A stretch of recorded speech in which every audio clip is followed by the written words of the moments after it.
고 장자연 씨의 억울함을 담은 편지인가? 아니면 한 교도소 수감자의 사기극인가? 진실 여부를 두고 총리의 관심을 끌었던 고 장자연 씨의 편지에 대해 바로 어제 경찰이 수사 결과를 발표했습니다. 여론의 관심이 집중된 만큼 취재진도 많았는데요. 일명 고 장자연 편지는 가짜입니다. 그렇다면 대체 편지는 어떻게 세상에 나오게 된 걸까요? 이제 사건의 의혹은 모두 해결이 된 걸까요? 장자연 사건이 다시 재점화된 것은 일명 장자연 편지 50여 통이 공개되면서부터였습니다. 편지에는 장자연 씨가 유명 인사들로부터 성창취를 당했다는 내용과 함께 총 31명에 달하는 그들의 직업까지 언급되며 일파만파 커졌는데요. 원본의 편지 20여 매, 편지 봉투 5매, 신문 스크랩 수십 장을 압수하였습니다. 경찰은 이 편지를 고인에게 받았다는 전모 씨의 감옥에서 원본을 압수, 필적 감정을 국가수에 의뢰했습니다. 진위 여부에 대한 궁금증이 증폭된 가운데 어제 오전 필적 감정에 대한 국가수 발표가 있었는데요. 편지 원본과 고 장자연 씨 필적은 상이한 필적입니다. 야자 모음에 대해서 영문자 K처럼 작성했는데 고 장자연 씨 필적은 이 필순 자체가 틀립니다. 또한 쌍비읍을 눌러 쓴 압력이 다르고 요자를 쓰는 획수가 다르다고 밝혔습니다. 전모 씨의 필적과는 개조 자료가 부적합하여 필적의 동일 여부를 판단하기가 곤란하였습니다.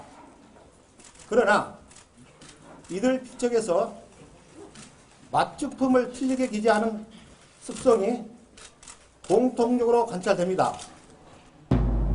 그렇다면 정말 편지는 전모 씨가 쓴 걸까요? 그날 오후 국가수에 이어 경찰의 조사 결과 발표가 있었습니다. 국과수의 필적 감정, 지문, DNA 분석 결과 고인과는 아무런 관련성이 없습니다. 고인과 전모 씨의 관계 또한 전혀 발견되지 않았고 편지에 쓰인 내용과 실제 사건의 시점이 다르다는 점도 그 근거였는데요. 이는 고인과 관계가 없는 전모 씨의 위작으로 판단하였습니다. 편지는 어떻게 조작이 가능했던 걸까요? 전모 씨가 공개한 편지는 총 230여 쪽에 이르는 방대한 분량입니다. 게다가 내용도 상당히 구체적이었는데요. 소속사 3층 접견실에 대한 구체적인 설명은 물론 A 대표는 광고기획사를 설립할 사업계획서를 세우고 소속사 대표 김 씨의 광고회사 인수 문제도 수차례에 걸쳐 등장을 합니다. 또한 편지에서 장자연 씨가 전 매니저 유모 씨를 만나 문건을 작성했다고 한 날짜도 지난달 28일 장 씨가 7, 8장의 소환을 정확히 작성했고 일치했는데요. 감옥에 있는 전 씨에 어떻게 가능했던 일일까요? 신문 기사 등을 통해 고인 관련 사실을 습득한 후에 언론에 공개된 고인의 자필 문건을 보고 필적을 연습하여 편지를 작성한 것으로 추정됩니다. 실제 경찰이 공개한 압수품 중에는 300여 장의 장자연 씨 관련 신문 스크랩이 있었습니다. 때문에 기사 내용이 편지 내용과 일치하는 부분도 많다는 건데요. 위작에 사용됐을 것으로 추정되는 소인만 복사한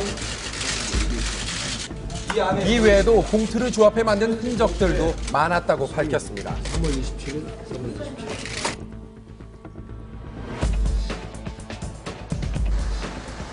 전모 씨는 장자연 사건에 대한 탄원서와 함께 편지를 법원에 제출한 것으로 알려져 있습니다. 그는 10년 전부터 고인을 알고 지냈다고 주장했는데요. 그러나 경찰의 조사는 달랐습니다. 고인은 정읍에서 초중고를 졸업하였고 전모 씨는 초중학교는 강진에서 고등학교는 전남 광주에서 다니다가 2학년 때 중퇴한 이후 부산과 서울에서 지내는 등 생활권이 달랐습니다. 경찰은 또 전모 씨가 관계 망상증이라는 정신질환을 앓고 있다고도 밝혔습니다. 2년 만에 다시 수면 위로 떠올랐던 사건. 하지만 편지는 가짜로 판명이 됐습니다. 그렇다면 모든 사건의 의혹도 이대로 해결이 된 걸까요?